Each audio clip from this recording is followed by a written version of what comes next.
全国的 NGO 环境会议呢，今年是头一摆去到南部来举办。这2天在高雄的马头山是有真侪环保团体来到位，因为这马头山当地呢是有废弃物污染，也有水资源等等的问题。环保团体是希望讲伫当地会当来成立马头山国家自然公园。环保团体强调讲，这马头山呢是有事业废弃物的问题，而且这又个是高雄的水源，所以正需要保护。今年上界重要的诉求之一，就是希望会当成立马头山国家自然公园。这摆的环境会议会来收集各地的环境的提案，预计伫4月时，这个地球日天就会扎入去到总统府。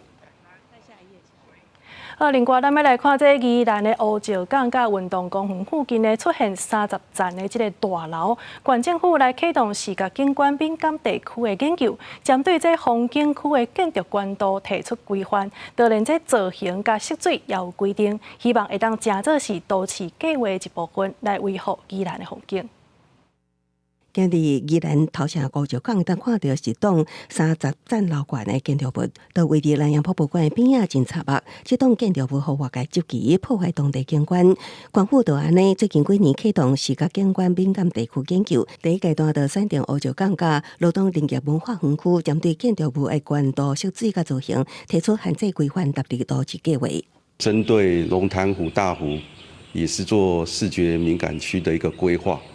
这个后续也会纳到我们都市计划做一个规定。另外，第2阶段，县政府评估县内景点选择龙潭湖甲大湖风景区做视觉景观研究，针对于当地林湖第一排建筑，互因12公尺的限悬，离湖愈远的地区建筑就会提升，上悬会当达到38公尺，毋通互当地建筑用伫湖壁景观中，毋通阁出现插目的建筑，民众多数也认同这款的措施。景观是若伫山边也是3摆去砸了，这个景色就无要紧。无要紧，安尼限高啊？对，是。应该有需要吧？有需要这样子。如果太高，可能对整个景色可能会有点破坏吧。县政府表示，第2阶段研究完成了后，也会纳入当地都市计划规定内。